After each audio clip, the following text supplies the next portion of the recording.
ठीक है। वह चला गया, भिक्षु संघ में दाखिल हो गया। 12 साल तक भिक्षुओं के संघ में वह भजन करता रहा, लेकिन भजन में मन नहीं लगा। भगवान बुद्ध के पास जाकर वह कहता है, मैं जा रहा हूँ घर। भगवान बुद्ध ने कहा, क्यों? महाराज, जैसे ही मैं भजन पर बैठता हूँ, ध्यान पर बैठता हूँ, वैसे मुझे अपनी पत्नी की याद आने लग जाती है। भगवान ने कहा, पत्नी की याद तुम्हें क्यों आती है? वह कहता है, जब मैं आ रहा था तब वह बोली थी, आप जा रहे हैं कोई बात नहीं, लेकिन मुझे भूल नहीं जाइएगा। आपको तो मैं भूल जाता हूँ, लेकिन अपनी पत्नी को नहीं भूल पाता हूँ। अच्छा, ऐसी बात है? हाँ महाराज, इसीलिए तो मैं जा रहा हूँ। क्या साधु समाज को मैं कलंकित करूँगा? इस साधु समाज में रह कर के भी संसार की याद करता हूँ। धर्म ग्रंथ में लिखा हुआ है, सन्यास भेष धारण करके यदि स्वप्न में भी उसे नारी का चिंतन हो जाता है तो सन्यास धर्म ही नष्ट हो जाता है।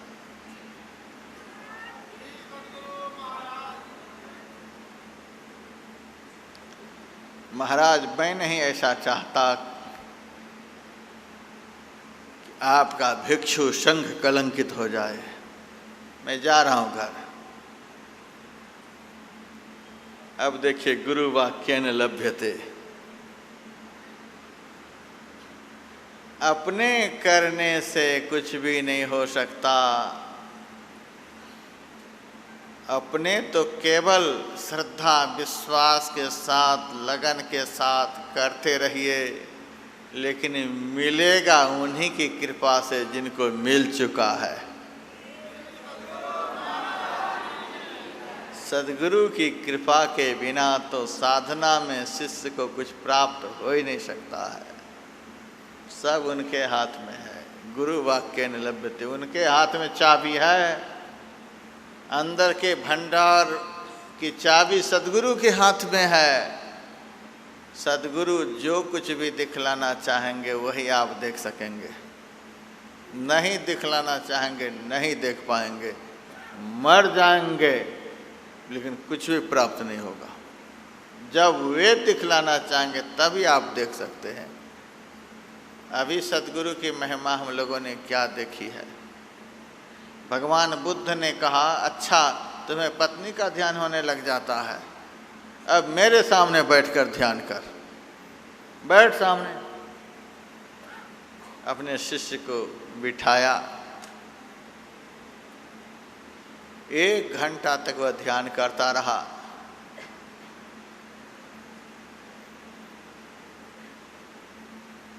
भगवान बुद्ध अंतर की दृष्टि से देख लिए कि इनको ध्यान में क्या सब दिख रहा है। 1 घंटा के बाद भगवान बुद्ध ने कहा, अब आँखों को खोलो। आँखों को खोला। कहा 1 घंटा में तूने क्या सब देखा? महाराज, अनगिनत स्वर्ग की अप्सराओं को मैंने देखा। अच्छा,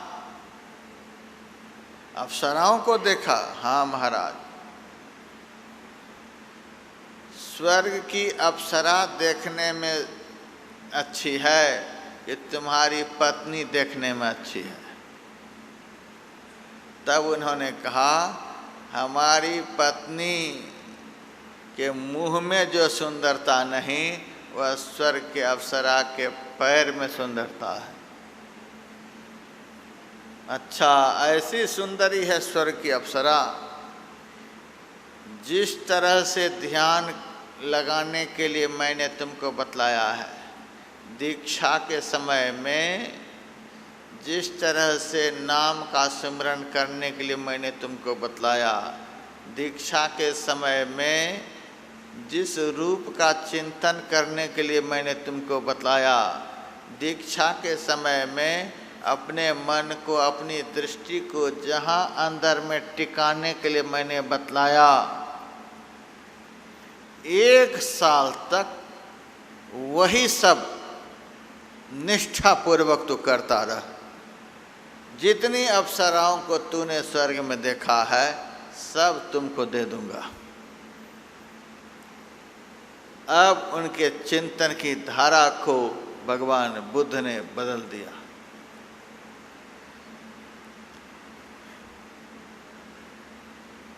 वह भिक्षु निष्ठापूर्वक, एकाग्रता पूर्वक 1 साल तक ध्यान लगाया। जिनको सद्गुरु ध्यान में कुछ दिखलाना चाहते हैं, उनको नहीं दिखेगा तो किसको दिखेगा? भगवान बुद्ध की कृपा से ध्यान में उनकी उन्नति हुई और भगवान बुद्ध का उनको अंदर में दर्शन हो गया।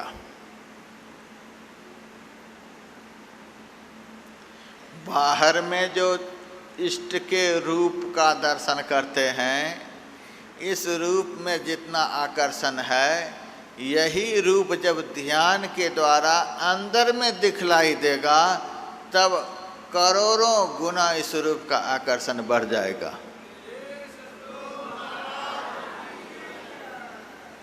लोग बाहर में ही देखते रह जाते हैं, उनको पता नहीं यह रूप करोड़ों गुना अधिक सुंदर बनकर अंदर में दिखलाई देता है।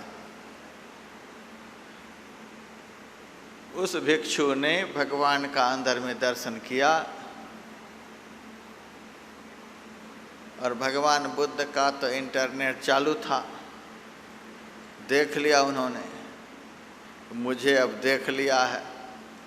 तब एक दिन बुलाया, अरे भिक्षु, तू तो अप्सरा के लोभ से ध्यान कर रहा था, 1 साल तुम्हारा पूरा हो गया, जा जितनी अप्सराओं को तूने 1 साल पहले ध्यान में देखा था सब मैं तुम्हें दे रहा हूँ, सबके साथ स्वर्ग में जाकर आनंद भोग करो। वह भिक्षु भगवान बुद्ध के सामने हाथ जोड़कर खड़ा हो गया, भगवान अब मुझे वह अप्सरा नहीं चाहिए। भगवान बुद्ध ने कहा, अब क्या चाहिए? महाराज, हमारी पत्नी के मुंह में जो सुंदरता नहीं, वह सुंदरता अप्सरा के पैर में, और अप्सरा के मुंह में जो सुंदरता नहीं, उससे अनंत गुना अधिक सुंदर आपके पवित्र चरण हैं महाराज। और आपके चरण में जो सुंदरता नहीं, उससे अनंत गुना अधिक सुंदर आपका पावन मुखार बिंद है। आप मेरे ऊपर अब ऐसी कृपा करो कि सदैव ध्यान में मुझे आपके पावन मुखार बिंद का दर्शन होता रहे, और अब कुछ भी नहीं चाहिए।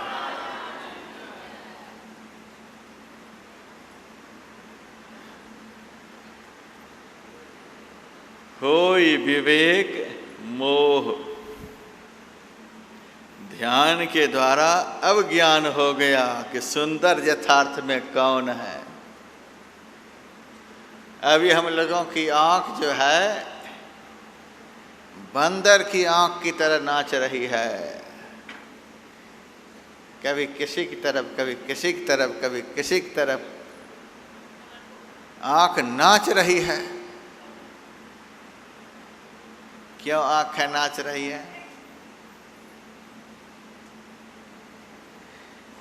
जिस सुंदर को यह आंख देखना चाहती है, वह सुंदर अब तक आंख को मिला नहीं है, इसीलिए आंख नाच रही है। हमारा मन जो स्थिर नहीं हो रहा, इसका मतलब क्या है? हमारा मन जैसे को पाना चाहता है वैसा संसार में मन को मिल नहीं रहा है, इसीलिए यह स्थिर होता ही नहीं। जिस दिन हमारे मन को वह मिल जाएगा उस दिन मन पत्थर बन जाएगा, वहाँ से जरा भी हिलेगा नहीं।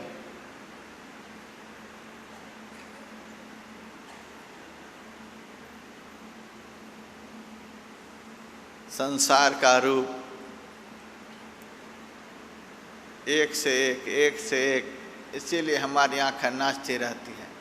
एक रूप को देख करके मन थोड़ा आकृष्ट होता है, तब तक 10 कदम आगे बढ़ता है, उससे भी बढ़िया रूप दिख जाता है, उससे भी बढ़िया रूप दिख जाता है। संसार के रूपों में विविधता है और परमात्मा का जो रूप है उस रूप में विविधता नहीं है, वह रूप एक ही जैसा है। उस रूप को देख लेने पर फिर कोई रूप देखने की इच्छा नहीं रह जाती है। इसीलिए संत का नेत्र जो होता है वह बिल्कुल स्थिर होता है। संत के नेत्र चंचल नहीं होते, स्थिर होते। संत का मन जो होता है वह चंचल नहीं होता, वह स्थिर होता है। संत सुखी मन जीती हो। मन जैसा चाहता था वैसा मिल गया, आँख जैसी चाहती थी वैसा मिल गया, कान जैसा चाहता था वैसा मिल गया, इंद्रियां जैसी चाहती थीं वैसा मिल गया। संसार में इंद्रियों को ऐसा मिलता नहीं, इसीलिए इंद्रियां चंचल रहती हैं। उस परमात्मा के सगुण साकार रूप का भी दर्शन हो जाए तो भी इंद्रियों में बहुत स्थिरता आ जाती है। होय विवेक मोह, जब जीव जग जाता है तो विवेक हो जाता है। विवेक के हो जाने पर मोह भ्रम भागा, मोह भाग जाता है, आसक्ति खत्म हो जाती है। स्त्री में आसक्ति थी, उस भिक्षु की आसक्ति खत्म हो गई। जगा हुआ जीव, अब संसार की आसक्ति खत्म हो गई। नरसिंह मेहता के सामने भगवान कृष्ण प्रकट हुए और भगवान ने उनसे वर मांगने के लिए कहा। नरसिंह मेहता ने कहा, यदि आप मेरे ऊपर बहुत प्रसन्न हैं तो मेरा वंश नाश हो जाए। एक लड़का था, अब वरदान मांग रहा, मेरा वंश नाश हो जाए। ऐसा वरदान पूरे पंडाल में कोई मांगेंगे? कोई नहीं मांगेंगे। और वह इकलौता लड़का मर गया तो खुशी के मारे नरसिंह मेहता कीर्तन कर रहे हैं। मोह दूर हो गया। कौन मरता है, कौन जीवित होता है, यह अज्ञानियों की दृष्टि में है। मर गया, जी गया, मर गया, जी गया, ये शरीर का जन्म होता है, शरीर का मरण होता है। शरीर में रहने वाला न मरता है न जन्मता है, उसका ज्ञान हो गया। ब्राह्मी अवस्था में, तुरी अवस्था में जीव को अपने स्वरूप का ज्ञान हो जाता है। जागृत अवस्था में 14 इंद्रियों के साथ जीव रहता है। स्वप्न अवस्था में 4 इंद्रियों के साथ जीव रहता है। सुषुप्ति अवस्था में 1 इंद्रिय के साथ जीव रहता है। तुरी अवस्था में अकेले जीव रहता है। केवल जीव में एक तुरीय मिति, तुरी अवस्था में जीव अकेले रहता है। जीव का अपना ज्ञान हो जाता है। ये 14 इंद्रियां जीव को ज्ञान होने ही नहीं देती हैं। 4 इंद्रियां भी ज्ञान नहीं होने देती, 1 इंद्रिय भी ज्ञान नहीं होने देती। 14 इंद्रियों के ऊपर जीव को अधिकार प्राप्त हो जाता है, जीव को अपना ज्ञान हो जाता है। जब आदमी जगता है तो पहले अपना ज्ञान होता है। हम लोग यदि जगे हैं तो अपना ज्ञान हुआ है आज तक? जगे हुए को पहले अपना ज्ञान होता है, फिर अपने से संबंधित व्यक्ति वस्तु का ज्ञान होता है। जगे हुए जीव को पहले अपने स्वरूप का ज्ञान होता है, फिर अपने से संबंधित जो परमात्मा है उसका ज्ञान होता है। ऐसा ज्ञान हुआ है आज तक, इसीलिए हम लोग सोए हुए। भ्रम भागा, भ्रम दूर हो गया, संशय दूर हो गया। महाराज भगवान का दर्शन कब तक में होगा, होगा कि नहीं होगा, होगा कि नहीं होगा। बहुत सारे भक्त तो इसी में लगे हुए। संशय नदी अगाड़ी बहती, संशय भ्रम रूपी नदी में यह जीव बहता चला जा रहा है। परमात्मा मिलेंगे कि नहीं मिलेंगे। जो कभी नहीं मिलने वाले हैं उनके साथ तो कमर कसकर लोग लगे हुए हैं। यह संसार आज तक किसी को प्राप्त हुआ ही नहीं। यदि इसका कोई अस्तित्व हो तब तो प्राप्त हो। अस्तित्वहीन संसार के स्वप्नवत पदार्थ को पकड़ने में, प्राप्त करने में सारे संसार के लोग जुड़े हुए हैं।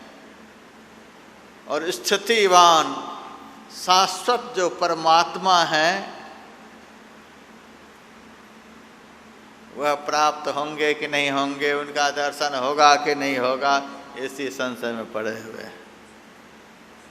जब जीव जग जाता है यह भ्रम खत्म होता है। दुनिया मिले चाहे नहीं मिले, परमात्मा तो जरूर मिलेंगे।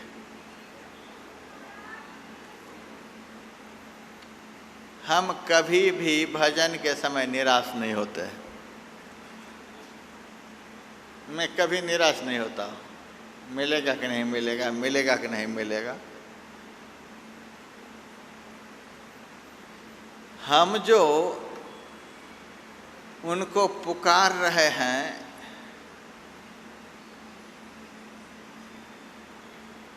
क्या वे सुन नहीं रहे हैं? यदि भगवान सब जगह हैं, ईश्वर सब जगह हैं, गुरु ग्रंथ साहब प्रमाण है, करना बाजो सुनना, अखा बाजो देखना, बिना कान के ही वे सुनते हैं। हम जो पुकार लगा रहे हैं तो वे सुन नहीं रहे हैं। हम जो नाम का सुमरण करते हैं, मंत्र का जप करते हैं, वे सुन नहीं रहे हैं। वे सुन रहे हैं।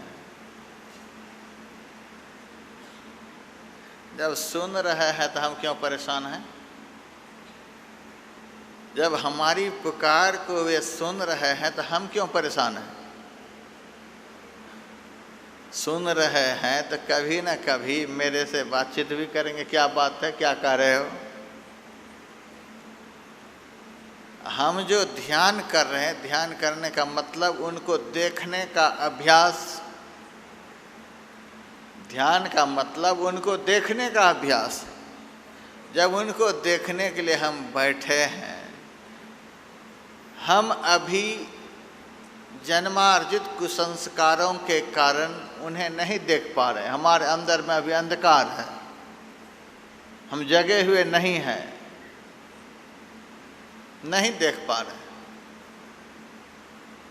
फिर भी हमें घबराने की कोई बात नहीं। हम उन्हें नहीं देख पा रहे हैं। हमारी आँख में उतनी ताकत नहीं है कि हम भगवान को देख लें। क्या हमारे भगवान भी हमको नहीं देख रहे हैं? उनकी आँख की भी ताकत खत्म हो गई है। वे तो हमें देख रहे हैं। जब वे हमें देख रहे हैं, यह बेटा मुझे देखने के लिए बैठा हुआ है, तो कभी न कभी हम भी उनको जरूर देख लेंगे। महाराज कहाँ कुछ दिखलाई देता है, कहाँ कुछ दिखलाई देता है, ऐसे को कभी नहीं दिखेगा। जब जीव को अपना ज्ञान हो जाता है तो यह भ्रम खत्म हो जाता है। हमें दर्शन होगा कि नहीं होगा, दर्शन होगा कि नहीं होगा। मोह भ्रम भागा, श्री रघुवीर चरण लय लागा। संसार का प्रेम एक ही क्षण में खत्म हो जाएगा। जिनसे प्रेम करना चाहिए उनसे प्रेम होने लग जाएगा। जग जाने का यही लक्षण है। माया मुख जागे सब है सो सूता कर जान, दरिया जागे ब्रह्म दिशि सो जागा परिमाण। जिस जगने में ब्रह्म तत्व का अनुभव होता है वही यथार्थ में जीव का जागृत अवस्था है। जागे में है जागना, जागा कहिए सो। अभी 14 इंद्रियों के साथ जगे हुए हैं, लेकिन जब सारी इंद्रियों से छूटकर स्वयं की अवस्था में अवस्थित हो जाएंगे तब जगना होगा। अब बात रही 3 अवस्थाओं में जीव का आना जाना लगा ही रहता है, जागृत से स्वप्न में, स्वप्न से सुषुप्ति में। चौथी अवस्था में हम क्यों नहीं जा पा रहे हैं? क्या बात है? नीचे उतरना तो बड़ा आसान है, लेकिन ऊपर चढ़ना बहुत मुश्किल। पानी को नीचे ले जाने के लिए कोई परिश्रम नहीं होता, लेकिन पानी को ऊपर ले जाने के लिए मोटर लगाना पड़ता है, पाइप लगाना पड़ता है, बिजली की व्यवस्था करनी पड़ती है। इतनी सारी व्यवस्था होने पर फिर पानी को ऊपर के मंजिलों में ले जाया जाता है। उसी तरह से दुर्गति की तरफ जाना यह तो आसान है, संसार की तरफ मन का जाना यह तो आसान है। संसार बनाने वाले जो परमात्मा हैं उस तरफ मन को लगाना यह बहुत कठिन काम है।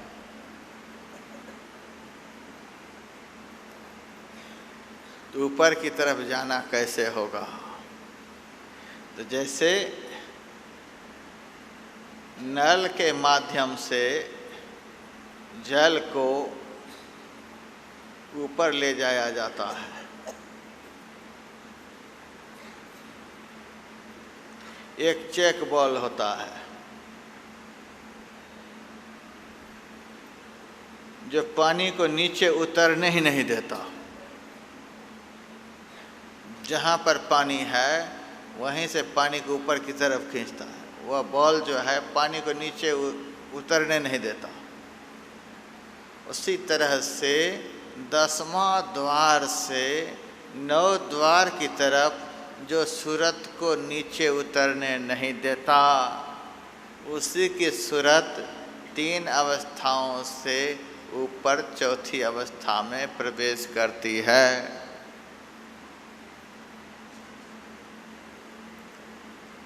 तो 3 अवस्थाओं से चौथी अवस्था में जाने के लिए क्या करना पड़ेगा? वही है जीव का जागृत अवस्था। कैसे जाना होगा?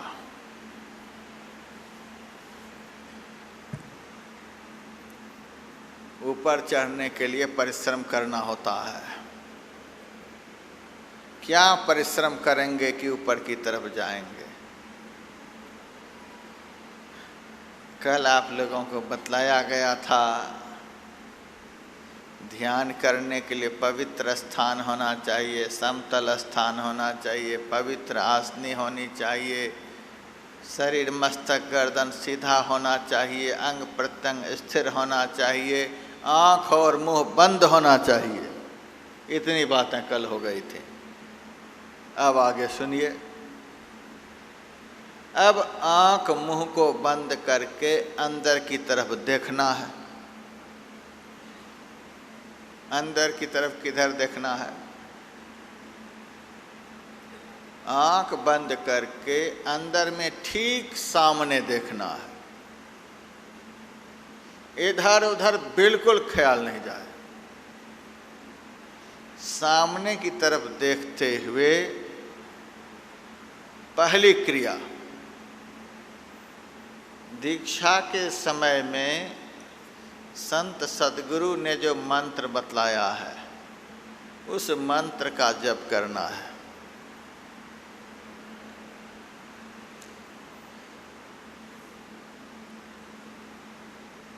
जप 4 प्रकार से किया जाता है।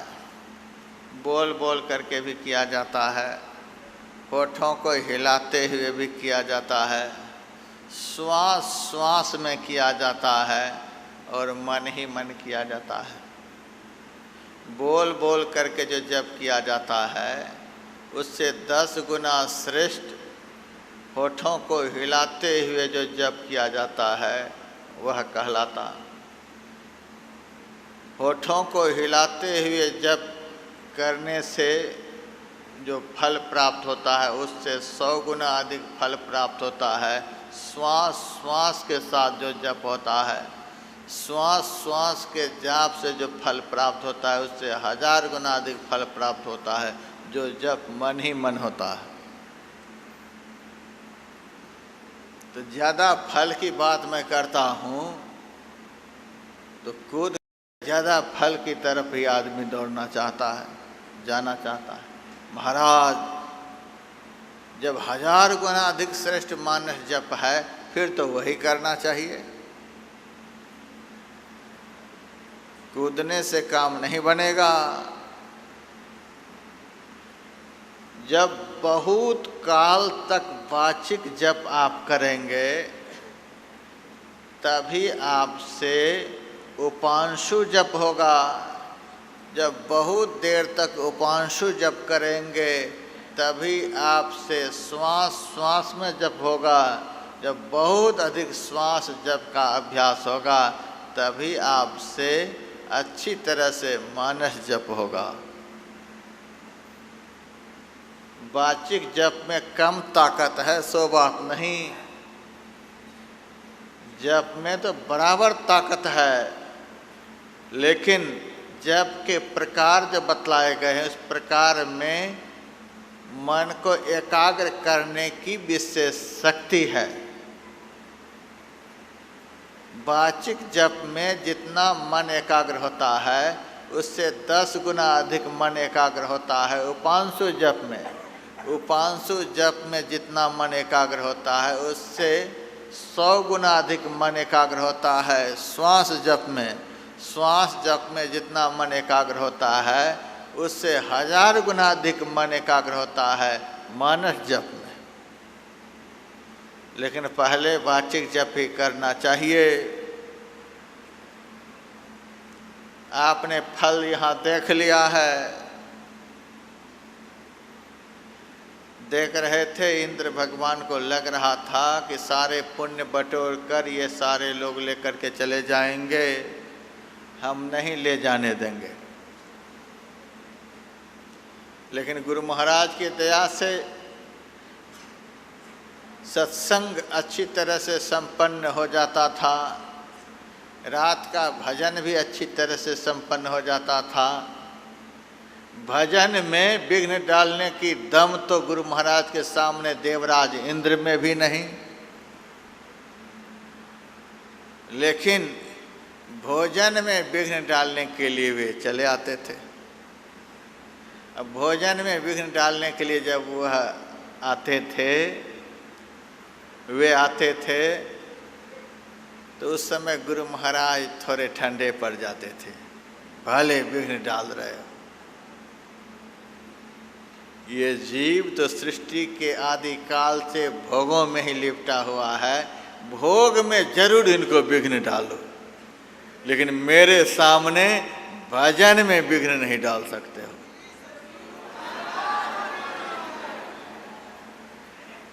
मेरे मन में आया कि हे गुरुदेव, आपकी शरण में जो जीव आ गया है उनको न आप भजन में विघ्न डालने दो, न भोग में विघ्न डालने दो, खाने दो मजे से 3 दिनों तक। आपकी शरण में आकर के भी बढ़िया से भक्त भोजन नहीं कर सकें तो फिर कहाँ जा कर के बढ़िया से भोजन करेंगे।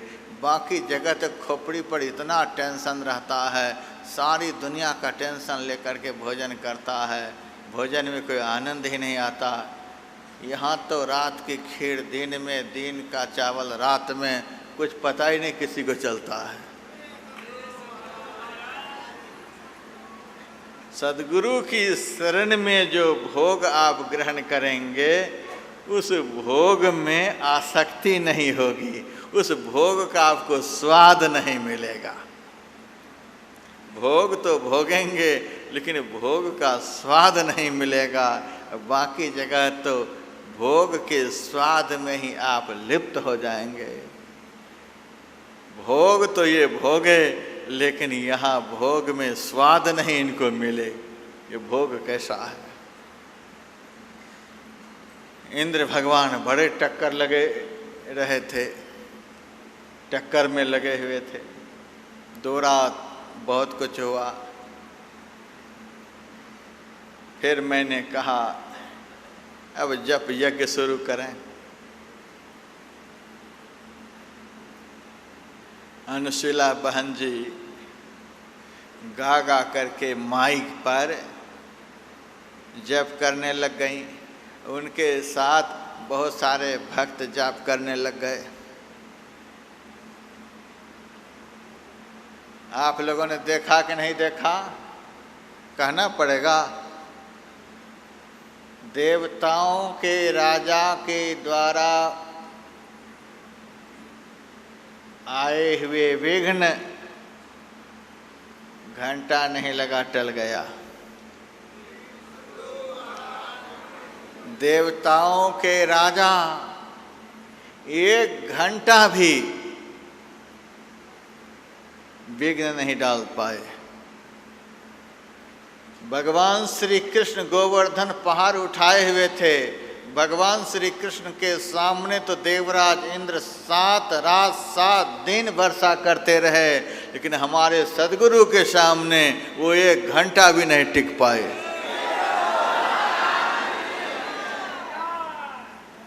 आप लोगों ने देखा कि नहीं देखा। और मैंने कहा यदि आज वर्षा बंद नहीं करेंगे तो कल रात भर जप यज्ञ चलेगा। जप करना कितना बड़ा यज्ञ है।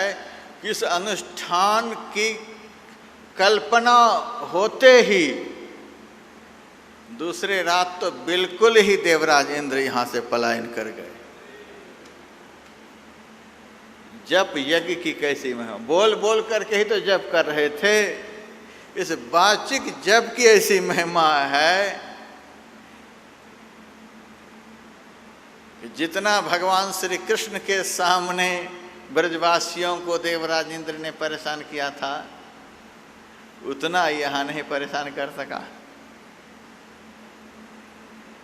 और आज रात तो रात भर जप यज्ञ चलता, लेकिन जैसे ही देवराज इंद्र ने देखा ये तो रात भर लगेंगे, बोल बोल करके जो जप होने वाला है, यदि हम वर्षा नहीं रोकेंगे तो बोल बोल करके रात भर ये लोग जप करेंगे। इस वाचक जप होने वाला है, इतने से ही भगवान आए नहीं, इंद्र भगवान आए नहीं। लोग एक ही बार छलांग लगा करके मानस जाप करने लग जाते हैं। अरे वाचिक जप की क्या महिमा है, आप लोगों को तो मैंने यहाँ दिखलाई दिया। अब फिर यदि उपांशु जप आप करेंगे उसकी महिमा कितनी होगी आप कल्पना करिए। श्वास श्वास में जिस दिन जप चलेगा उस जप की क्या महिमा होगी कल्पना करिए। स्वस्थ व्यक्ति 21,600 बार 24 घंटे में श्वास लेते हैं छोड़ते हैं। प्रत्येक श्वास के साथ यदि जाप चलेगा तो उसका क्या फल होगा।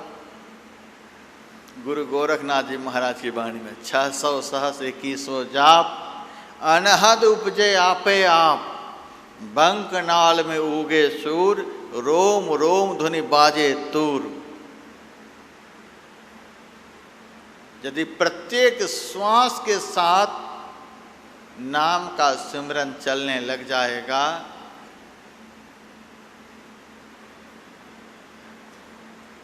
तो गुरु गोरखनाथ जी महाराज कहते हैं जिसका वह नाम है वे इष्ट आपसे कहेंगे कि तूने मेरा बहुत नाम ले लिया, अब तू चुप हो जा, अब मैं तुम्हारा नाम लेता हूं।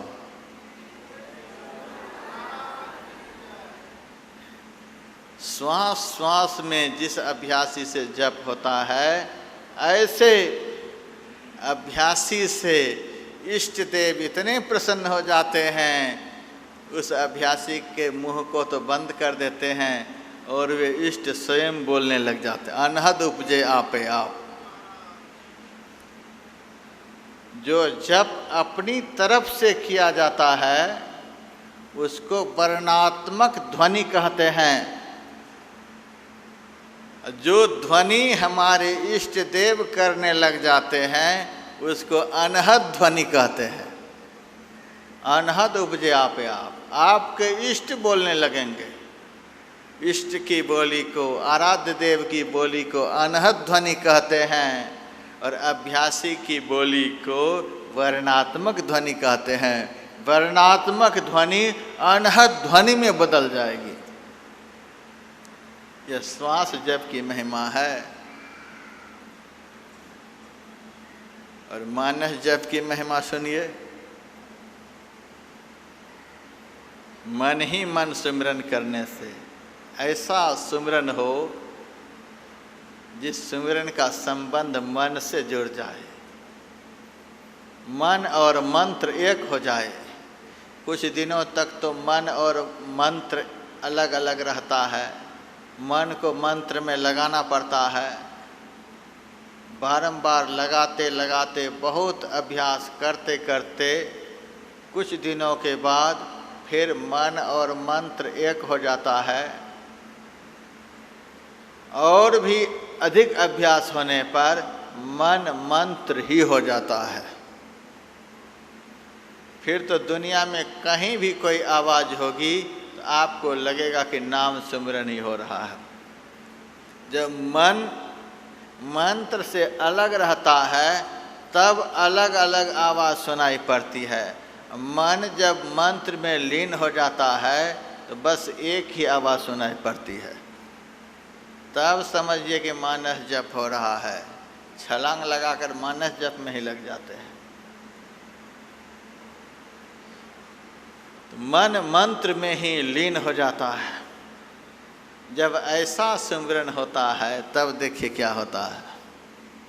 संत कबीर साहब की वाणी में, अखिया लागे रहन दो साधो, हृदय नाम सम्हारा, रीझै बूझै साहिब तेरा, कौन पड़ा है द्वारा। मानसिक सिमरन जब होने लग जाता है, ध्यान रहे नाम सिमरन करते समय सिमरन का अर्थ भी समझते जाना चाहिए। नाम सिमरन का अर्थ होता है इष्ट का आवाहन करना, इष्ट को बुलाना। बहुत बड़े आदमी को बहुत प्यार से बुलाया जाता है, बहुत भाव से बुलाया जाता है। मेरे जैसे तुच्छ साधु को भी लोग जब सत्संग में बुलाते हैं तो कितना बुलाते हैं, कितना बुलाते हैं, कितना आग्रह करते हैं, तब मैं जा पाता हूँ। और हम अंदर में जिनको बुला रहे हैं वो हमसे भी तुच्छ हैं क्या? वे इतने महान हैं, इतने महान हैं कि उनको बुलाने में सबसे अधिक प्यार चाहिए, सबसे अधिक भाव चाहिए। इतने विह्वल हो जाएं, इतने विह्वल हो जाएं, आँख से आंसू की धारा निकले। तब उस पुकार की सुनवाई होगी। रामकृष्ण परमहंस देव जी महाराज कहा करते थे, जब बालक रोता है तब माँ झट से उसे दूध पिलाने लग जाती है। हंस रहा है, खेल रहा है, बोल रहा है, साथ साथ यह भी कहता, माता मुझे भोजन दे दो, भोजन दे दो। माँ अपने काम धंधा में लगी रहती है। रो रो करके जब बोलता है तब सुनवाई होती है। हृदय विह्वल हो जाए पुकार लगाते समय, हे गुरुदेव हम जन्म जन्म से भवसागर में पड़े हैं, दर्शन दे करके मेरा उद्धार करें। भाव विह्वल हो जाए। जिसको लोग बुलाते हैं उसकी तरफ देखते भी हैं कि वो आ रहे हैं कि नहीं आ रहे हैं। हम जिनको बुला रहे हैं उनकी तरफ देखें भी, वे कहाँ रहते हैं हमारे अंदर में। इष्ट का निवास आज्ञा चक्र में होता है। 10वां द्वार में इष्ट का निवास होता है। वह बड़ा ही पवित्र स्थान है, बड़ा ही निर्मल स्थान है। उसी को त्रिवेणी संगम कहते हैं। सारे पाप का नाश हो जाता है उस स्थान का दर्शन होने से। ऐसे स्थान पर इष्ट निवास करते हैं। उसी तरफ देखते हुए अंदर ही अंदर नाम का सिमरन चले, मन ही मन नाम का सिमरन चले। भावाभिभूत होकर के नाम का सिमरन करेंगे तो रीझै बूझै साहिब तेरा कौन पड़ा है द्वार। कौन ऐसा आदमी है पुकार लगाना बंद ही नहीं करता, छोड़ता ही नहीं, कब से दरवाजा को खटखटा रहा है। कैसा भी पत्थर होगा तो विह्वल होकर पुकारते रहेंगे तो दरवाजा को खोले बगैर वे रहेंगे नहीं। सद्गुरु से बढ़कर कोमल हृदय के संसार में कोई नहीं हो सकते। इष्ट से बढ़कर, आराध्य देव से बढ़कर कोमल हृदय के संसार में कोई नहीं हो सकते। हमारे हृदय की परीक्षा लेने के लिए ही वे देर से दरवाज़ा खोलते हैं। रीझै बूझै साहिब तेरा कौन पड़ा है द्वारा। कौन दरवाजे पर खड़ा है एक बार देखो तो। दरवाज़ा खोलना क्या है। संत महापुरुषों ने अंधकार को ही किवाड़ी बतलाया है। अंधकार रूपी किवाड़ी हमारे सामने लगी हुई है। इसीलिए न तो विद्या का दर्शन होता, न देवता का दर्शन होता, न तीर्थों का दर्शन होता। संत सद्गुरु अंधकार रूपी किवाड़ी को धीरे धीरे खोलते हैं। जब किवाड़ी खुलती है, अंधकार कम होता है, तो सबसे पहले किवाड़ी खोलने वाले को ही आदमी देखता है। घर में क्या सब है यह तो बाद में दिखलाई देता है। पहले तो जिन्होंने किवाड़ी को खोल दिया उसको आदमी देखता है। अंधकार रूपी किवाड़ी के खुलते ही इष्ट का दर्शन होता है। नाम का सिमरन करते करते जो इष्ट का रूप प्रकट होता है वह चैतन्यमय रूप होता है। उस रूप से आप बातचीत कर सकते हैं। सवाल जवाब होता है। वेद रूप गुरु होहि की कथा सुना वहीं, पंडित को धरि रूप की अर्थ बता वहीं। जो जो आप पूछेंगे सब जवाब मिलेगा।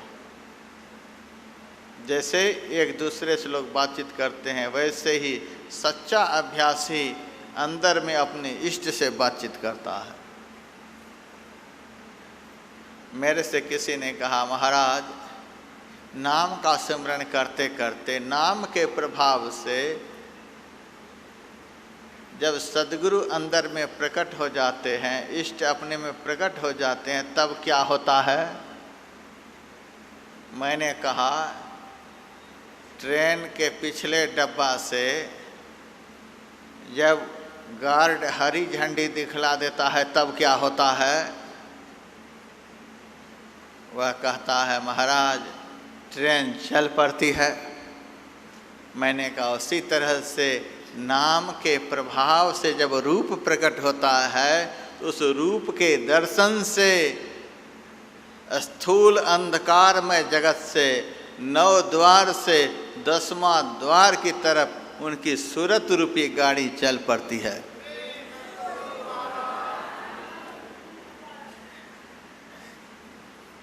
वही रूप धीरे धीरे छोटा होते होते मन की एकाग्रता बढ़ती जाती है, उस रूप में आकर्षण बढ़ता जाता है और वही रूप छोटा होते होते मुखार बिंद के रूप में परिवर्तित हो जाता है। मुखार बिंद से भी छोटा होते होते वह रूप इतना छोटा हो जाता है जैसे 2 रेखाओं के मिलन होने पर एक बिंदुता की प्राप्ति होती है, वैसे ही वह रूप इतना छोटा हो जाता है कि दृष्टि की दोनों धाराएं मिलकर एक ज्योतिर्मय प्रकाश को प्रकट करती है। सबसे पहला सूक्ष्म प्रकाश चिन्ह जो अंदर में प्रकट होता है, उसी चिन्ह का नाम बिंदु है। अभ्यासी को बिंदु के रूप में इष्ट का दर्शन होता है। भगवान शिव का वचन है, जो अभ्यासी अंदर में प्रथम प्रकाश चिन्ह का दर्शन कर लेता है, उस अभ्यासी को धीरे धीरे अब और भी तरह तरह के प्रकाश दिखने लग जाते हैं। दीप ज्वालिंद खद्योत विद्युन नक्षत्र भास्वरा दृश्यन्ते सूक्ष्म रूपेण सदा युक्त से योगिनः। वह थे, इस भाषा में कैसे आपने प्रवचन दिया? गुरुदेव ने कहा, कबीर साहब की वाणी में नहीं पढ़े हो, त्रिकुटी महल में विद्या सारा, घन हर गर्जे बजे नगारा। सारी विद्याएं, दुनिया की सारी विद्याएं आप चींटी से बातचीत कर सकते हैं।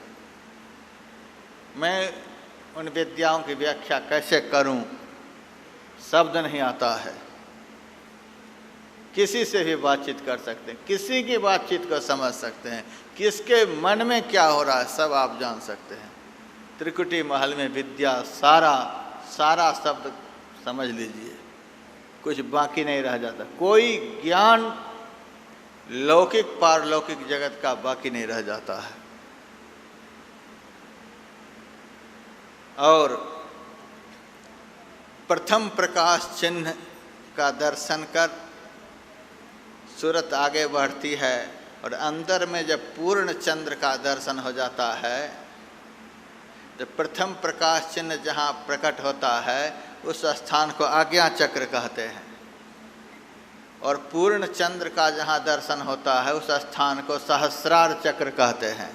आज्ञा चक्र से सहस्रार चक्र के बीच में ही अभ्यासी को सभी देवताओं का दर्शन हो जाता है।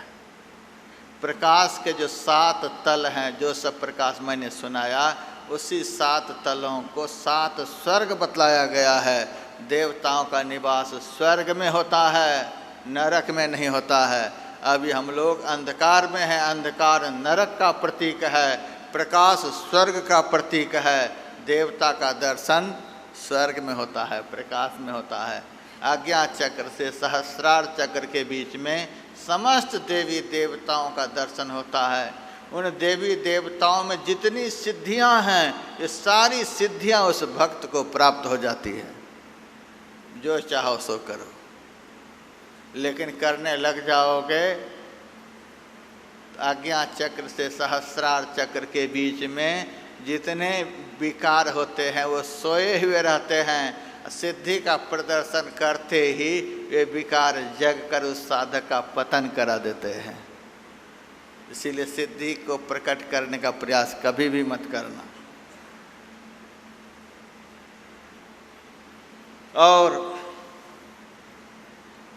उस प्रकाश में जो बहुत देवी देवताओं का दर्शन होता है, देवता जहाँ निवास करते हैं उसी स्थान को तीर्थ स्थान कहते हैं। समस्त देवी देवता का निवास स्थान उस अभ्यासी के अंदर में दिखता है, वही तीर्थ है। तीर्ण धातु से तीर्थ शब्द बना हुआ है, जिसका अर्थ होता है उद्धार करने वाला। जो अभ्यासी अपने अंदर में समग्र देवताओं का स्थान का दर्शन कर लेता है, उस अभ्यासी को अंधकार में नरक से उद्धार हो जाता है। उसका उद्धार हो गया। लेकिन गुरुदेव के प्रवचन में आया है, अंदर में केवल प्रकाश ही प्रकाश की बात नहीं। आदौ जलद जीमूत भेरी निर्झर संभव मध्य मर्दर शब्दावो घंटा काहल जस था अंते तो किंकिणी वंश वीणा भ्रमर निस्वन इति नाना विधा नादा श्रूयन्ते सूक्ष्म सूक्ष्मतः।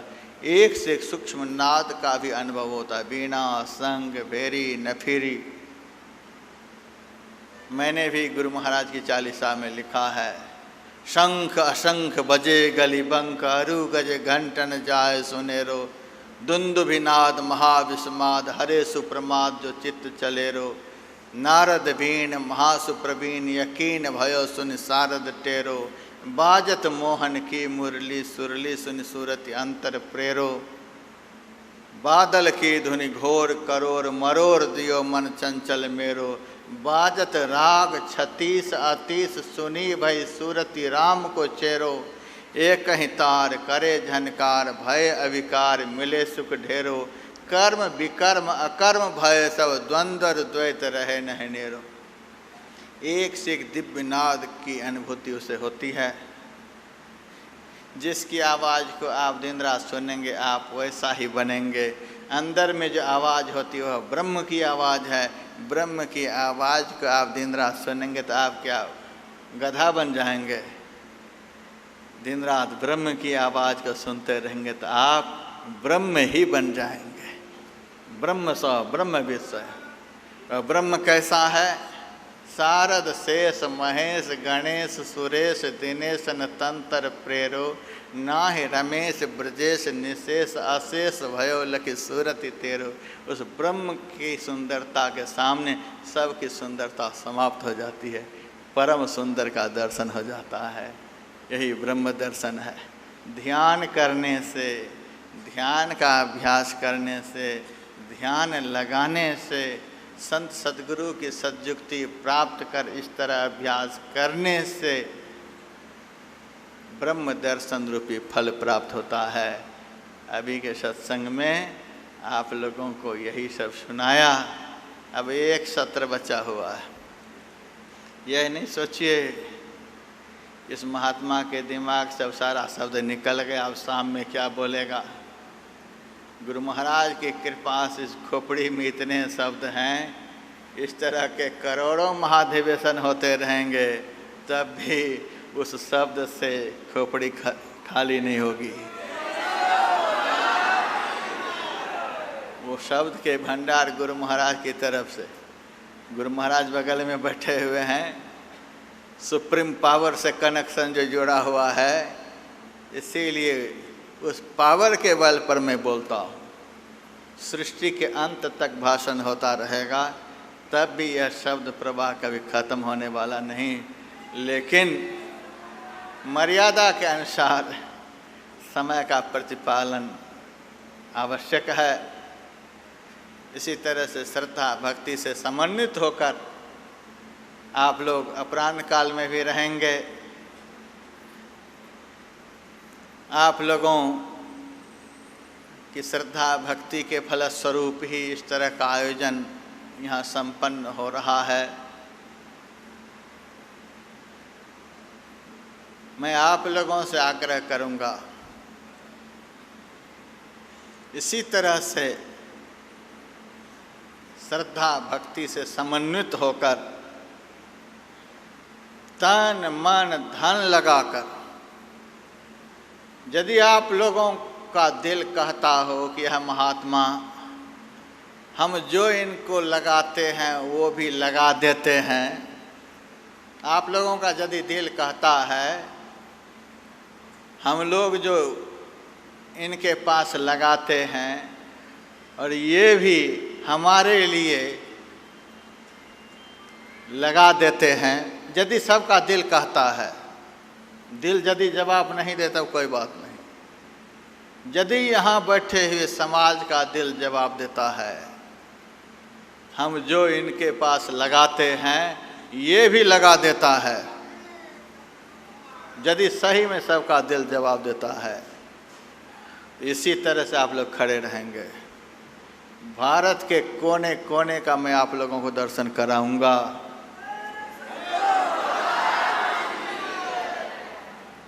महाधिवेशन का मतलब, अंतर्राष्ट्रीय का मतलब यह नहीं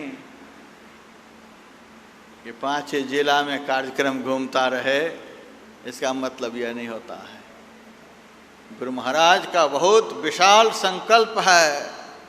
पूरे विश्व में जिस ज्ञान का आपने सुना, उस ज्ञान का डंका बजना चाहिए, और हम लोगों का भी परम कर्तव्य बनता है। ज़्यादा जोर से नहीं बजा सकें तो धीरे धीरे भी बजा सकें, लेकिन सबको डंका बजाने में सहयोग देना पड़ेगा। इस पंडाल में तो 100 भी आदमी ऐसा खड़ा हो जो अकेला हो, 10 मिल कर के हो, 100 मिल कर के हो, 1000 मिल कर के हो, साल में एक बार 1-1 लाख की व्यवस्था करे। 1 मिल कर के हो, अकेले देने की ताकत हो, 2 मिल कर के हो, 10 मिल कर के हो, 100 मिल कर के हो, 1000 मिल कर के हो, 100 बंदा यदि ऐसा खड़ा हो, 1-1 पेटी लगाने वाला, और आपका लगाया हुआ जहाँ भी कार्यक्रम होगा वहीं लग जाएगा, झोली में वापस नहीं होगा, यह भी मैं कहता हूँ। फिर देखिए कैसा कार्यक्रम होता है। भारत के कोई राज्य नहीं बचेंगे जहाँ संत मत का डंका नहीं बजेगा। आज कितने देश के लोग इस कार्यक्रम को देख रहे हैं। आप लोग तो यहाँ देख रहे हैं, आप बिहार फ़ोन करिए, राजस्थान फ़ोन करिए, किसी भी देश में फ़ोन करिए, सब देश से आवाज़ आएगी कि हम लोग भी बैठ कर के देख रहे हैं, हम लोग भी सुन रहे हैं। हम तो ऐसा ही प्रचार चाहते हैं, आप लोग भी देखें, जो नहीं आ सके वे घर बैठे भी देखें, लेकिन आप लोगों का पूरा सहयोग चाहिए। 100 बंदा तो ऐसा खड़ा होना चाहिए, नाम लिखाने वाला। हमारे समिति के जो मेंबर हैं उनको आप लोग नाम लिखा सकते हैं, 100 बंदा, और बाकी का भी अनादर नहीं है। जिनसे जितना सामर्थ्य हो सके, गरीबों के 10 रुपए भी 10 लाख से कम नहीं होते हैं। आप गरीब माताएं बहनें जो आई हैं, कब के 10 रुपए गांठ में बांध करके, उस 10 रुपए को देख करके जो हमारे दिल में आह्लाद होता है, हम कह नहीं सकते हैं। आपके 10 रुपए 10 लाख के बराबर है। लेकिन साल में एक महाधिवेशन ऐसा हो कि सारी दुनिया उस महाधिवेशन को देखे। इस तरह से कमर कसकर आप लोगों को खड़ा होना पड़ेगा, नहीं तो एक ही राज्य में सड़ते रह जाएंगे। जो प्रचार होना चाहिए सो नहीं हो सकेगा। गुरु महाराज के संकल्प में हम लोगों को तन मन धन से अब जुड़ जाना चाहिए। बहुत हो चुका है, अब तो जुड़ जाना चाहिए। यदि आप लोग मुझे साथ देंगे तो मैं अगले कार्यक्रम की भी घोषणा दोपहर में करूंगा। बहुत बढ़िया जगह पर आप लोगों को ले जाऊंगा।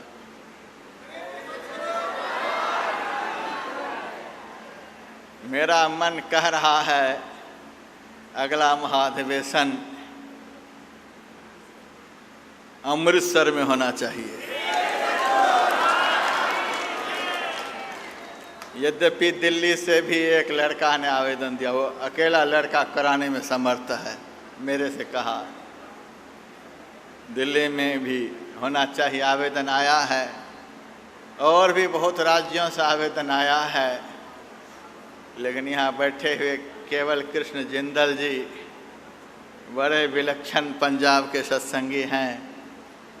इनके भाव को, इनके प्रेम को हम नहीं ठुकरा सकते।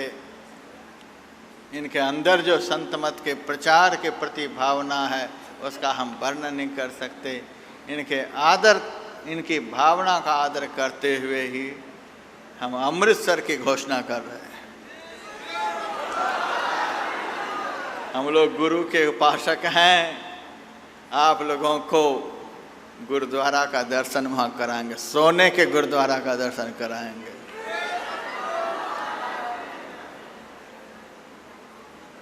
और 24, 25, 26 फरवरी को वह आयोजन होगा। तारीख आप लोग भूलेंगे नहीं। बहुत लोग बीच बीच में कह देते हैं महाराज सुनने में आया कि प्रोग्राम कैंसिल हो गया, कहीं प्रोग्राम कैंसिल हो गया। मेरा प्रोग्राम कैंसिल नहीं होता है। तारीख यदि निश्चित हो गया है तो बीच चौराहे पर भी प्रोग्राम होगा। 24, 25, 26 फरवरी 2018 अमृतसर का दर्शन आप लोगों को कराऊंगा। लेकिन जो सब शर्त मैंने पहले बतलाया उस शर्त की भी पूर्ति आप लोग करेंगे। 100 बंदा ऐसा खड़ा हो पूरे पंडाल में, हमारे समिति को नाम लिखाए और पूरे पंडाल के माताएं बहनें अभी से गांठ बांधने में लग जाएं। फिर तो कभी अमृतसर होगा। जम्मू की भी संख्या कम नहीं यहाँ पर है, जम्मू में भी होगा, केरला है, आंध्र प्रदेश है, तमिलनाडु है, मध्य प्रदेश है, मणिपुर है, आसाम है, त्रिपुरा है। इन सब राज्यों में तो अभी अधिवेशन का दर्शन भी नहीं हुआ है। आप लोगों का सहयोग मिलता रहा, गुरु महाराज इस शरीर में प्राण रखेंगे, सबका दर्शन आप लोग करेंगे, ऐसा मैं विश्वास दिलाता हूँ। सब तरह से आप लोगों का सहयोग चाहिए। इन्हीं शब्दों के साथ सबकी शुभोन्नति चाहता हुआ हम गायक जी से कहेंगे कि एक भजन ये गाए, उसके बाद 2 आध्यात्मिक आरतियाँ होंगी। अभी का सत्र समाप्त होगा। जय गुरु महाराज।